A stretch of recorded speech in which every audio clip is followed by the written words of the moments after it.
नमो ब्रह्मादिभ्यो ब्रह्म विद्या संप्रदाय कर्तृभ्यो वंशर्षिभ्यो महद्भ्यो नमो गुरुभ्यः। सर्वोपप्लवरहित प्रज्ञानघनः प्रत्यगर्थो ब्रह्मैवाहमस्मि। हरि ओम बाबू चल आবার তো তারা সেবা করতে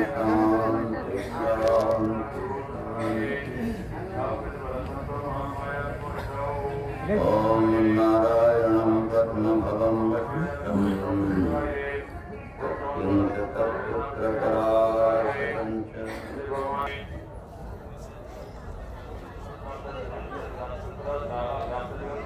आज पंचमी तिथि का आविर्भाव हो चुका है और हमने माँ का पूजन किया। इसको थोड़ा सा बढ़ाना।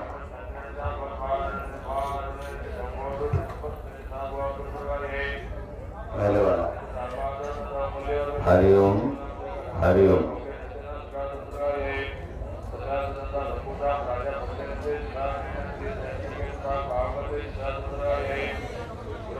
एक परब्रह्म ही अनेक रूपों में व्यक्त होते हैं। हरिओम। और निराकार भी है, साकार भी है। माँ सरस्वती का साकार स्वरूप आपके समक्ष चित्रपट में है। बड़ा दिव्य चित्र भी मिला। सब लोगों ने बड़ी भक्ति से माँ की आराधना की, क्योंकि उनके अनुग्रह से ही चतुर्वर्ग की सिद्धि मिलती है, भोग मोक्ष सब मिलता है। अपरा विद्या के रूप में अभ्युदय करती हैं और परा विद्या के रूप में निश्चय प्राप्त कराती हैं। इसलिए जैसे कि भारतीय परंपरा है, हम परब्रह्म परमात्मा के जो विशिष्ट आविर्भाव है,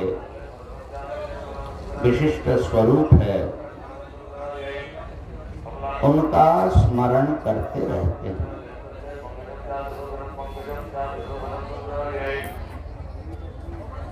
और खास करके विद्या के संदर्भ में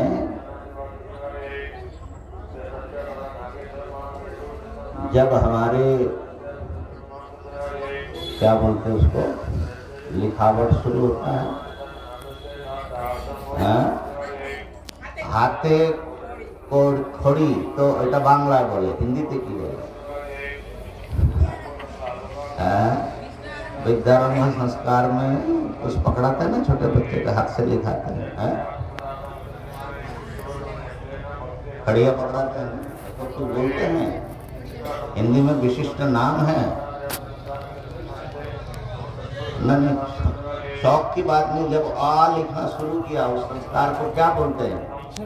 खाली विद्यारंभ ही बोलते हैं, अक्षर अभ्यास। बंगाल में उसको बोलते हैं हाथे खड़ी। खड़ी मतलब वही जो पकड़वाते हैं। उस जमाने में चौक नहीं था, लेकिन कुछ खड़ी का बनाते थे, तो उसमें से लिखाते थे। तो वही सरस्वती माँ का वहीं से हम लोगों को जीवन में प्रकट रूप में प्रवेश होती है। माँ के बिना विद्या नहीं मिलेगी, और ये सारे वर्ण उनका स्वरूप है, वर्णमाला वही है। ऐसा धीरे धीरे धीरे धीरे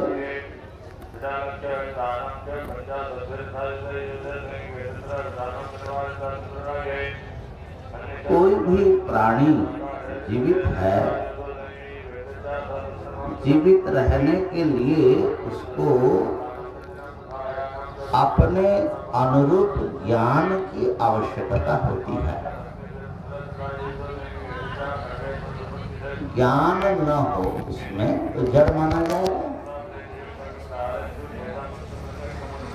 इसलिए ज्ञान का प्रकाश कीड़े मकोड़े की पतंग से लेकर के ब्रह्मा जी तक जितने ऊंचे योनि हैं, बल्कि यूं कहे जितना ज्यादा ज्ञान है उतना ही उनके स्थान उच्च है।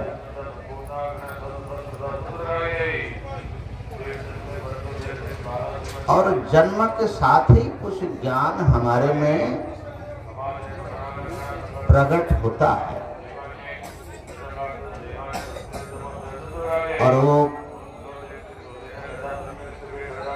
किसने सिखाया, कैसे इतना ज्ञान मिला, जिस ज्ञान के आधार पर हम आगे पढ़ाई लिखाई करते हैं। जड़ को तो सिखाया नहीं जा सकता। तो इसलिए पूरे विश्व ब्रह्मांड में खास करके जीव जो संसार हैं उसमें एक ज्ञान स्वतः स्फूर्त रूप में विद्यमान है हमारे हृदय में।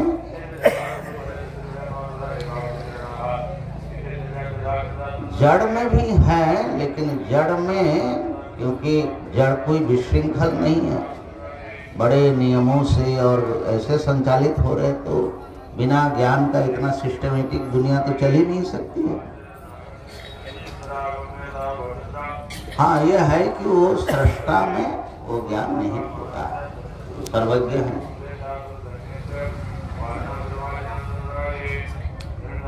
तो ये सर्वव्याप्त जो एक चेतना तत्व है, चैतन्य तत्व है, समस्त ज्ञान का जो आधारभूत है, जिसके बिना ज्ञान ही संभव नहीं है, वो चित रूपा जो महाशक्ति सबको संचालित कर रही है, उन्हीं को हम देवी सरस्वती के रूप में पूजन करते हैं।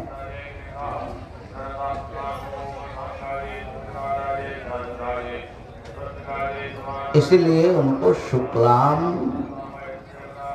कहा, शुक्लाम ब्रह्म विचार सार परमा आद्याम जगत व्यापी। शुक्लाम माने शुद्ध सत्वाम, रजतम रहित जो सत्य है, जिससे संपूर्ण ज्ञान प्रकट होता है।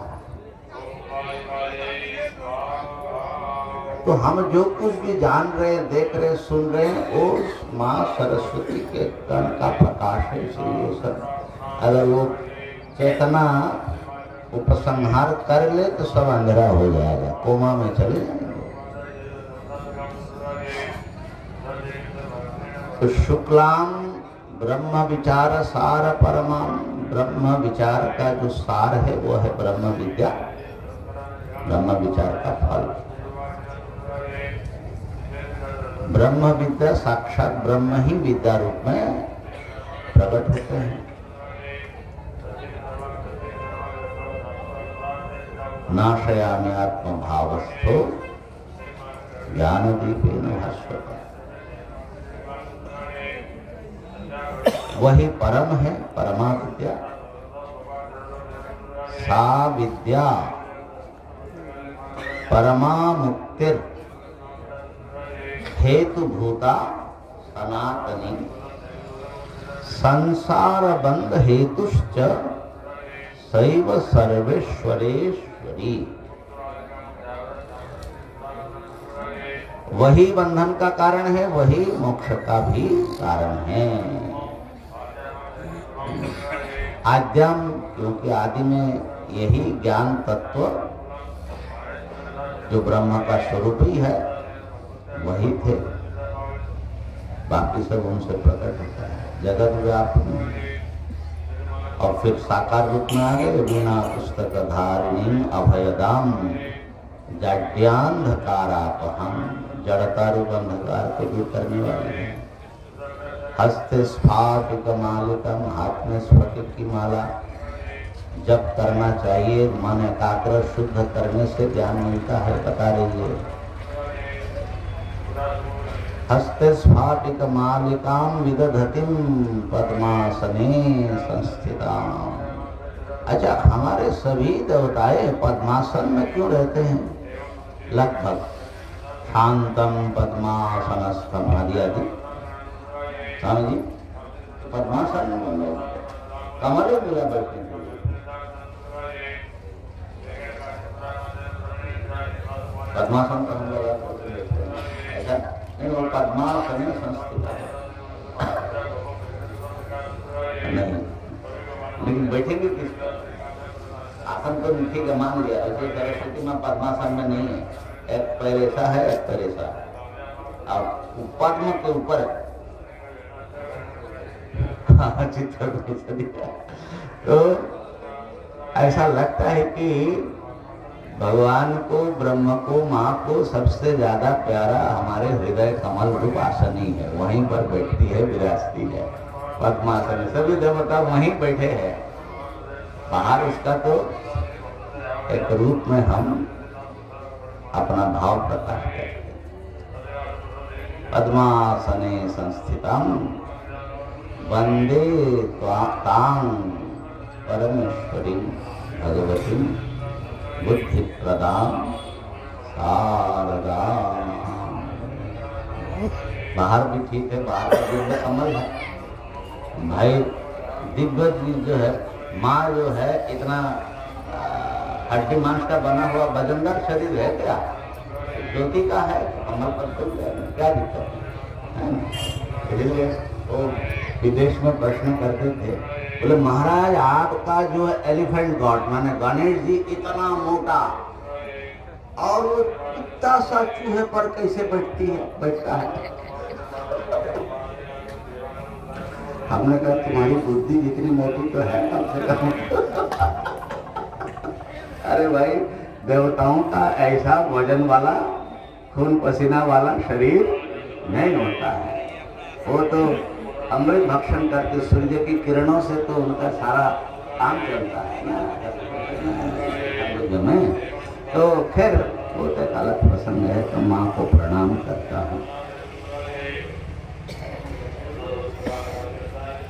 हम लोग ब्रह्म विचार कर रहे थे, चलो सूत्र पढ़ने में कोई आपत्ति नहीं है। अथा तो ब्रह्म जिज्ञासा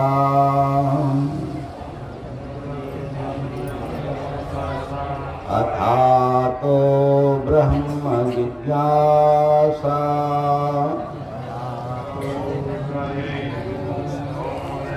अथा तो ब्रह्म जिज्ञासा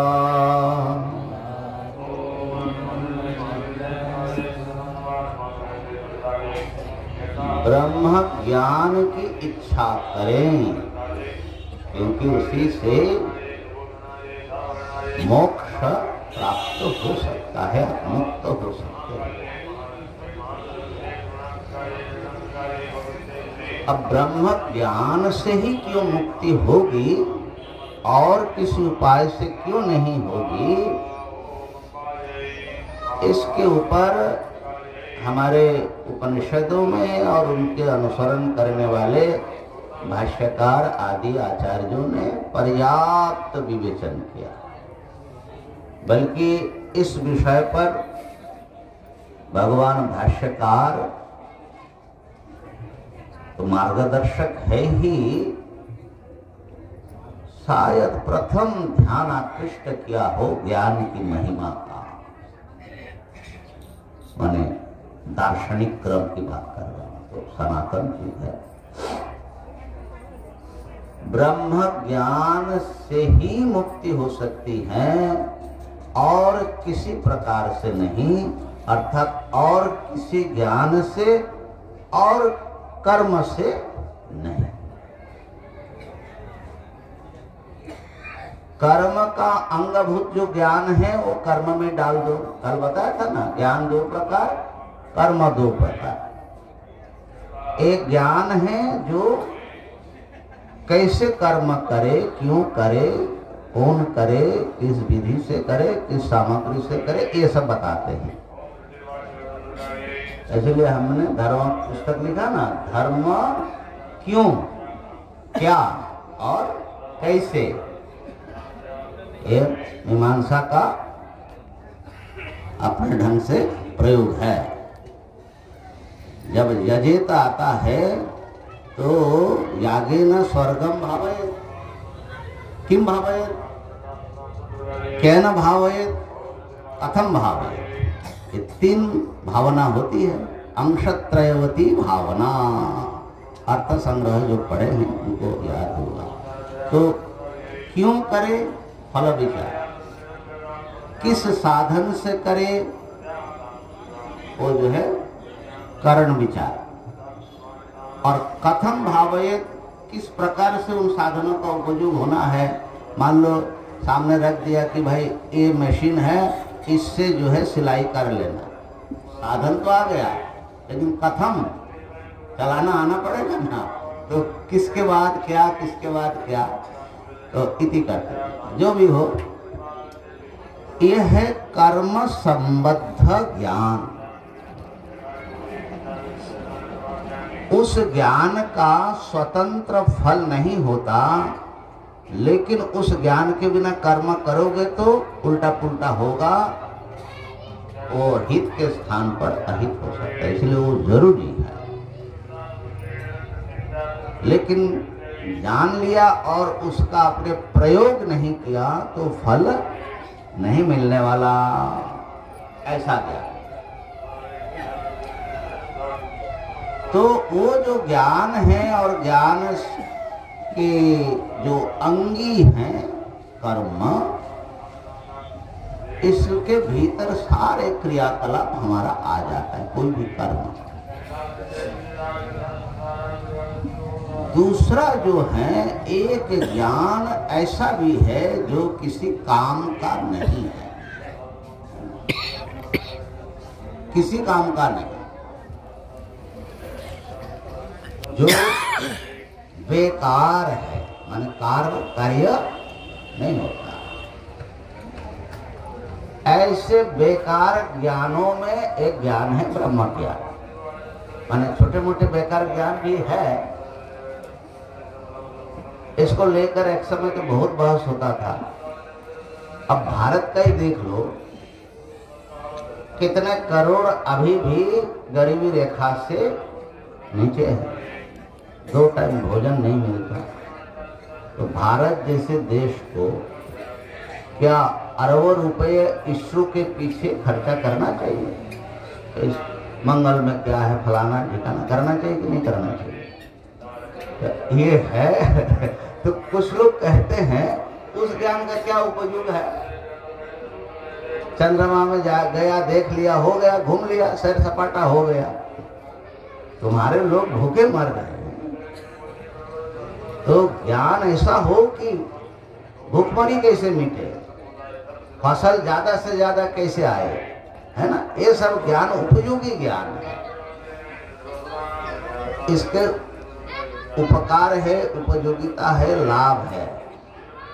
इसीलिए बोलते हैं आजकल जो है आर्ट पढ़ने से क्या फायदा, है ना, और आर्ट फैकल्टी बंद कर दिया जाए, एक कलाकारी, म्यूजिक बजाना, और साइंस में भी थियोरेटिकल नॉलेज से क्या होगा, जो प्रैक्टिकल है। इसलिए साइंस पीछे चला गया, अब सब टेक्नोलॉजी की जमाना है ना। अब सब IIT पढ़ते हैं, Indian institute of technology, not science. उनको इंजीनियर बनना, फलाना ठिकाना, जो भी हो। मैं आपका ध्यान माने बता रहा हूँ, ये झगड़ा पुराने जमाने से है हो कि टेक्नोलॉजी बड़ा है कि साइंस बड़ा है। साइंस ही टेक्नोलॉजी को जन्म देती है। लेकिन बिना टेक्नोलॉजी का हमारा सारा काम देखो, ये टेक्नोलॉजी ज्ञान प्रयोग में आना पड़ेगा। जिस ज्ञान का कोई प्रयोग नहीं है, अनुष्ठान नहीं है, वो बेकार ज्ञान है। हाँ, कुछ लोग सिरफिरे लोग हैं, वो सूर्य कितना बड़ा है, अरे भाई क्या भेज दिया, हवन के बाद एक और भेज दिया, और कितना बड़ा ब्रह्मांड है इसके पीछे पड़ा है, ऐसा लोग सोचते हैं, ठीक है ना। तो हम इसलिए कह रहे कि कुछ ज्ञान जो प्रयोगात्मक ज्ञान है, कर्म संबंध है, और कुछ ज्ञान है ज्ञान का है, अपना एक आनंद है, जो उसके पीछे पड़ा है वही जानता है, प्रयोग हो न हो, ज्ञान में एक अपना आनंद है। तो ऐसे बेकार ज्ञानों में सबसे बड़ा बेकार ज्ञान है ब्रह्म ज्ञान, जिससे कुछ नहीं कर सकते आप, बल्कि पहले कुछ करने वाले भी रहे होंगे, ब्रह्म ज्ञान होने से वो भी गया। हाँ स्वामी जी, हाँ, ब्रह्म ज्ञान होने से सारे क्रियाकर्ता कर्म का भेद विलुप्त हो जाता है। बोलते जान ईशा सर्वभूतानां सब जागृति। आचार्य सुरेश्वर का बड़ा सुंदर एक वार्तिक है कि क्या है,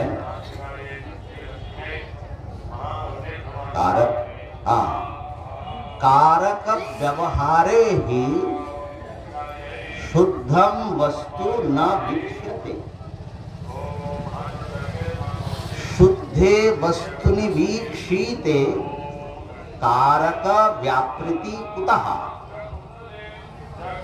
जब तक कारक व्यवहार में, माने द्वैत भूमि में है, एक कर्ता है, कर्म करने का एक क्षेत्र है, कुछ कर्म कर्तव्य है, उसका एक फल है, इस प्रकार का ये जो द्वैत भूमि है, इसको बोलते हैं कारक व्यवहार। यही व्यवहार जगत है।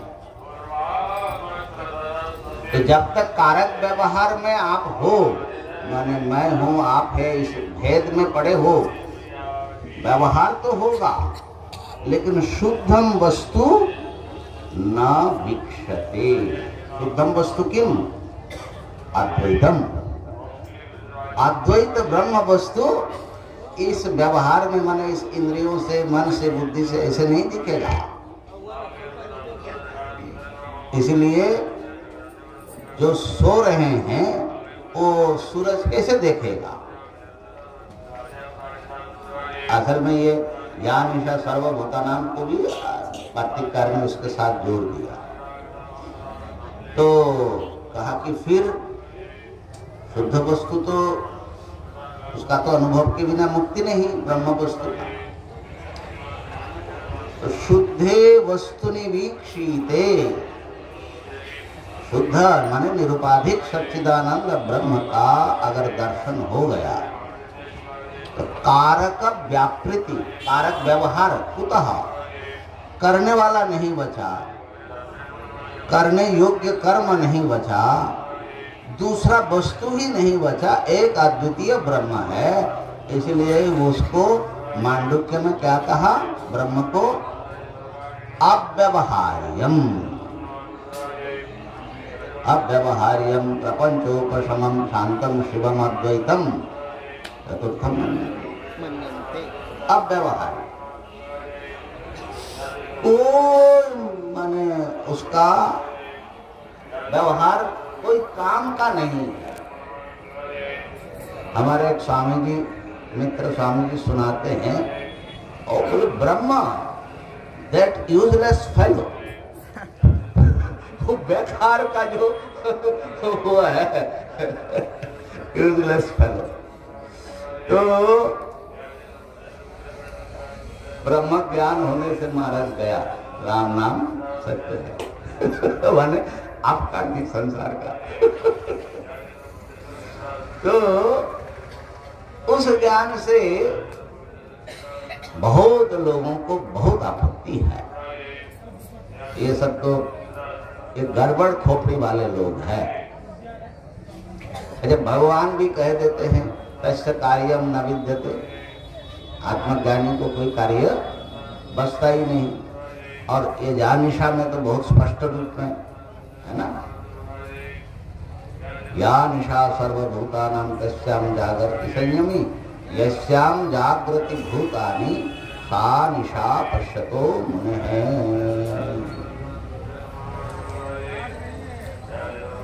तो उसके ऊपर मैंने ये श्लोक तो अर्थ पता है ना, सब प्राणी के लिए जो रात है, सब प्राणी के लिए जो रात है, उसमें ज्ञानी विवेकी जगते हैं, माने उनके लिए वो दीन है। और यस्याम जागृति भूतानि, जिसमें सब प्राणी जगते हैं, उसको वो विवेकी के लिए सा निशा पश्यतः, वो विवेकी के लिए रात्रि समान है। ये एक गीता जी का एक ऐसा श्लोक है, इसमें बड़े बड़े हस्ती जो है इसमें हाबुडुबु खाता है। तो हम भी पहले ऐसा सोचते थे, अच्छा कहीं कहीं लिखा भी होता है ग्रंथ में, ये साधक जो है रात को भजन करता है, सोता नहीं है। तो कोशिश किया महाराज, पागलपन तो था नहीं ना। तो ऐसे बहुत लोग करते हैं, रात को जगते हैं, दिन में सोते हैं। क्यों? भगवान ने कहा संयमी रात को जागता है।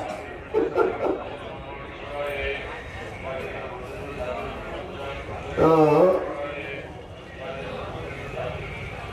ये असल में गंभीर बात है। देखो हम लोग जगे हुए हैं, है ना, कि इसमें भी डाउट है। तो चिकुटी काट के देखो, अरे भाई लगता है जगह है ना, जगह है, लेकिन कहाँ जगह है? द्वैत भूमि में हम जगह। शरीर को आत्मा जहाँ माना जा रहा है, या शरीर के भीतर सीमित आत्मा है ऐसा जहाँ माना जा रहा है, वहाँ जगह है, उतना ही ज्ञान है। क्या मैं ब्रह्म हूँ, मैं अद्वैत वस्तु हूँ, ये दिख रहा है क्या? नहीं दिख रहा है। तो वो हमारे लिए अवरात है। अद्वैत वस्तु निशा है, निशा समान है। तो सब प्राणियों के लिए जो निशा समान है, माने अद्वैत ब्रह्म वस्तु है, उसमें संयमी ज्ञानी जगते हैं, माने उनको वो दिखता है।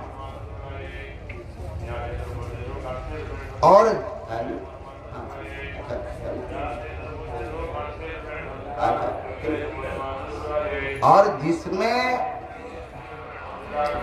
सब लोग जगे हैं, जैसे हम जागृति भूतानी माने इस भूमि में, तो इस द्वैत का कैसा उनका होगा ज्ञानी को? सा निशा। आप जब कहेंगे कि महाराज ये देखो इतना संसार है, ऐसा है, ये सूर्य धरती, तो ज्ञानी कहेगा कि महाराज कहाँ है दिखाओ, कहाँ है दिखाओ, उनको तो दिखता ही नहीं है। बोले ऐसा कैसे होगा? अच्छा बोलो, जो रस्सी को सांप देख रहा और एक रस्सी को रस्सी देख रहा, दोनों का संवाद कैसे होगा?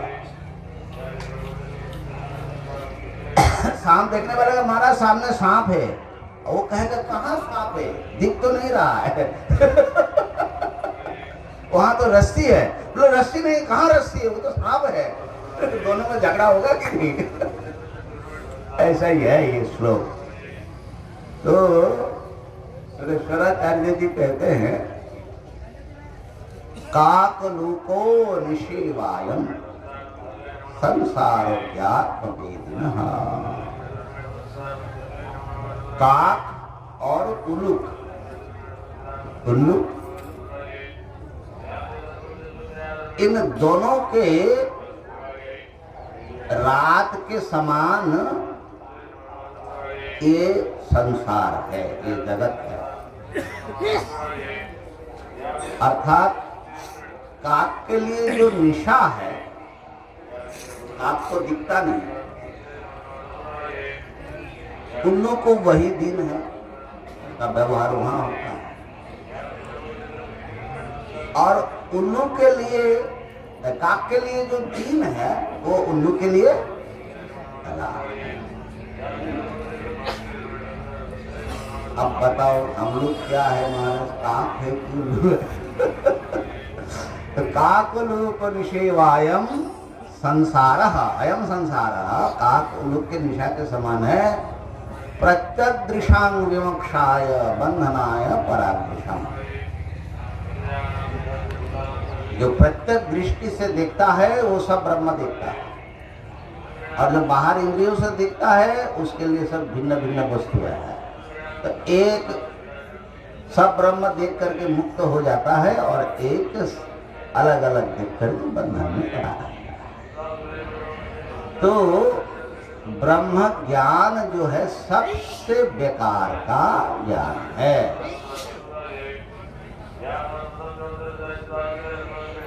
लेकिन बेकार का ज्ञान तो है, लेकिन वो बहुत बड़ा फल आपके लिए देता है। इसको जरा समझिए।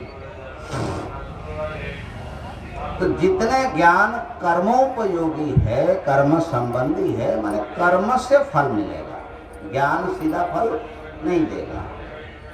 और दूसरा जो है कर्म ज्ञान तक पहुंचाएगा और ज्ञान फल देगा। ये दूसरा पद्धति, दो रास्ता समझ लो।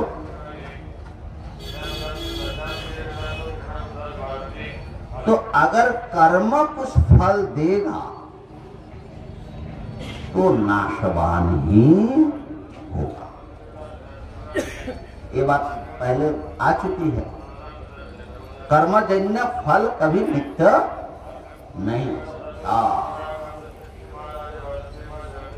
इसलिए कितना भी महान फल हो, कर्म से पैदा, कर्म का उत्पाद्य, आत्म्य, विकार्य, संस्कार्य, 4 प्रकार का फल है, लेकिन सब कुछ न कुछ पैदा करता है, तो नष्ट हो जाएगा। ये मुख्य बात है।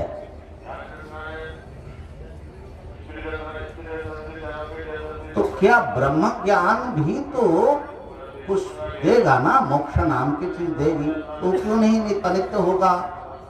आई पहले हमको मोक्ष था नहीं, ब्रह्म ज्ञान से मोक्ष मिलेगा, तो वो अनित्य क्यों नहीं होगा? जरूर ऐसा प्रश्न आपके दिमाग बना रहा होगा, आना भी चाहिए।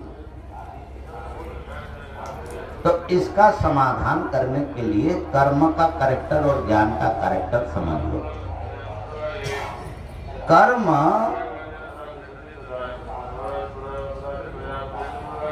किसी वस्तु को परिवर्तित कर सकता है, किसी स्थिति को बदल सकता है,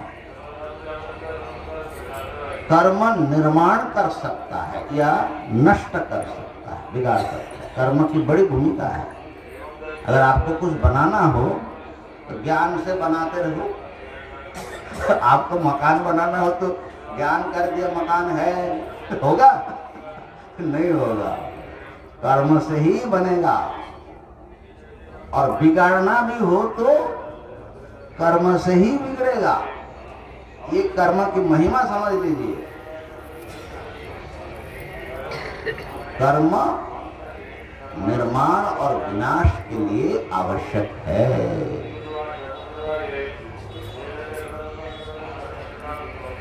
और ज्ञान क्या करता है? तो ज्ञान की कोई जरूरत है? ज्ञान का क्या भूमिका है?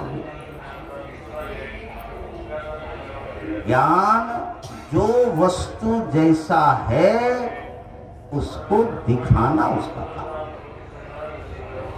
ज्ञान का मतलब वस्तु प्रकाश। ज्ञान वस्तु बनाता नहीं है, वस्तु प्रकाश करता है। और प्रकाश करने के बाद उसको रखना है, तोड़ना है, क्या करना है, उसके लिए फिर कर्म की जरूरत है। तो ज्ञान केवल डिस्कवर करता है, ध्यान देना। वस्तु पहले से है लेकिन ढका हुआ है, तो उसको आपका जब उधर प्रमाण व्यापार हुआ तो ज्ञान ने क्या किया, वस्तु बनाया नहीं, वस्तु को प्रकट किया।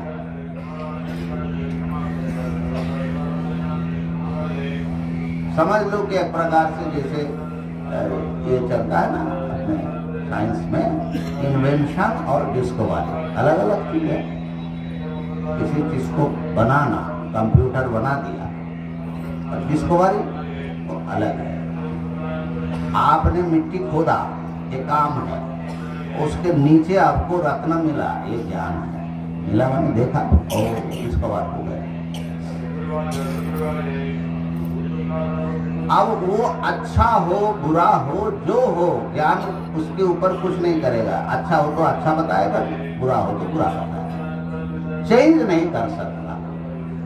एक दृष्टि में ज्ञान जो है पंगु है, पंगु माने चल नहीं सकता, जो है वो दिखता खाली है। हाँ, तो ज्ञान वस्तु दिखाता है, मतलब है कि वो अज्ञान, जो अज्ञान से जो ढका था, अज्ञान का नाश करता। वस्तु जैसा है वैसा दिख जाता है। आपको ब्रह्म बनना है तब तो आपको कर्म करना पड़ेगा, ठीक है ना? कर्म करना पड़ेगा। स्वर्ग जाना है, वैकुंठ जाना है, आपको कर्म करना पड़ेगा, उसके बिना कोई रास्ता नहीं। केवल ज्ञान से न तो कुछ चीजों की प्राप्ति होती है, न ही किसी की हानि होती है। उदाहरण के लिए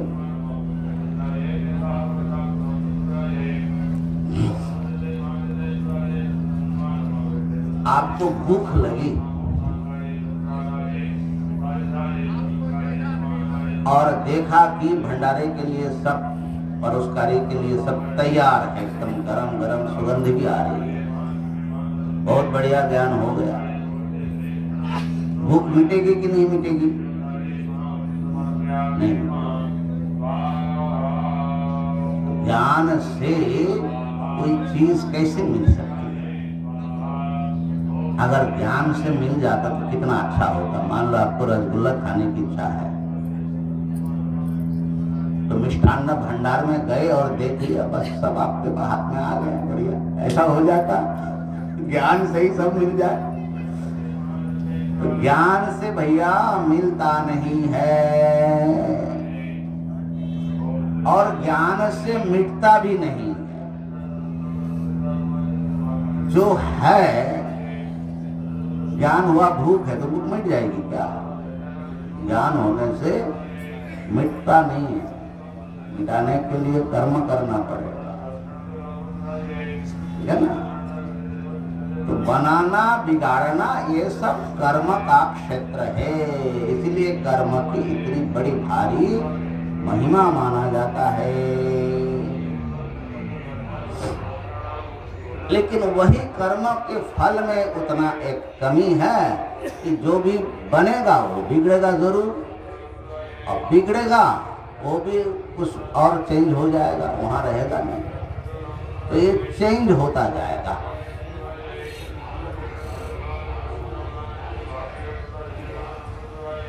तो यहाँ पर क्यों ब्रह्म ज्ञान की इच्छा हो रही है, देख लीजिए।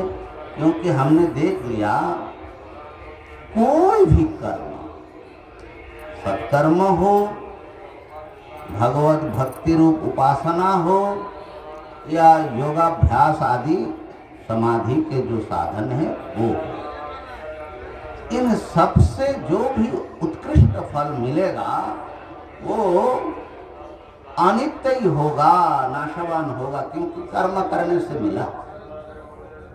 हमारे एक स्वामी जी युग पुरुष परमानंद जी है ना, तो वो सुनाते थे कि भाई समाधि, बोले कि समाधि देखो मैंने विचार आया कि भाई समाधि के अभ्यास से अगर हमेशा के लिए समाधि में चला गया तो उसको मुक्ति मिलेगी कि नहीं मिलेगी?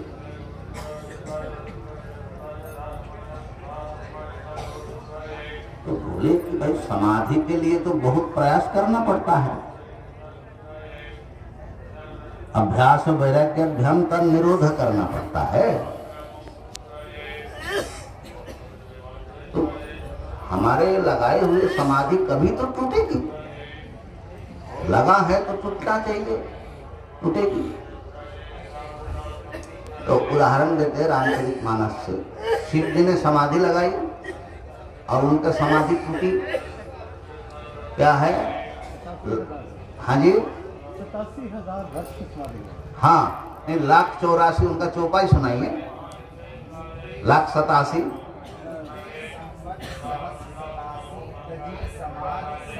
अविनाशी। हाँ, बीते संवत सहस 87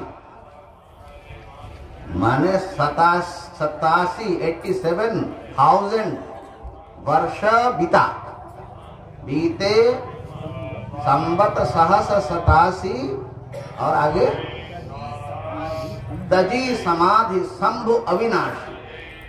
अब बताओ समाधि लगाया कौन? हमारे जैसा जीव नहीं, शंभु अविनाशी। उन्होंने समाधि लगाई और समाधि चली कितना? सहस 87,000 वर्ष समाधि चली, लेकिन आखिर टूटी तो सही। 87,000 वर्ष के बाद टूटी। तो योगियों का कुछ ऐसा होता है कि वो प्रकृति लीन हो जाता है ना, योग सूत्र में आता है प्रकृति लीन। अब भाई प्रकृति में लीन होने से लाखों वर्ष बल्कि कल्प भी बीत जाता है, लेकिन फिर किसी कल्प में आंखें खुलते हैं, अरे भाई कहाँ आ गया। बड़ी मोटी बात है महाराज। तो जो बनेगी वो टूटेगी जरूर, ठीक है ना। हाँ, उस बनने टूटने में अगर ज्ञान प्राप्त कर लिया तो बात अलग हो जाएगी। देखो, ये बिना ज्ञान की समाधि की बात हो रही है। अगर ब्रह्म ज्ञान मिल गया उसके बाद समाधि लगाओ ना लगाओ कोई बात नहीं। तो इन सब कर्म की, भक्ति की, उपासना की, योग की बड़ी महिमा है। इनसे शुद्ध संस्कृत एकाग्र हुए बिना ज्ञान के अधिकारी नहीं बनते। ये बात अपना जहां का तहां है, लेकिन ये सब साक्षात मुक्ति का कारण नहीं है। ओ, मैं ब्रह्म हूं। तो अपनी अनंतता का, ब्रह्म रूपता की डिस्कवरी, इसका नाम ज्ञान। ज्ञान कुछ करने धरने का नाम नहीं है। आप हकीकत में जो है, असल में जो आप है, उसको समझ लेने का नाम ज्ञान है।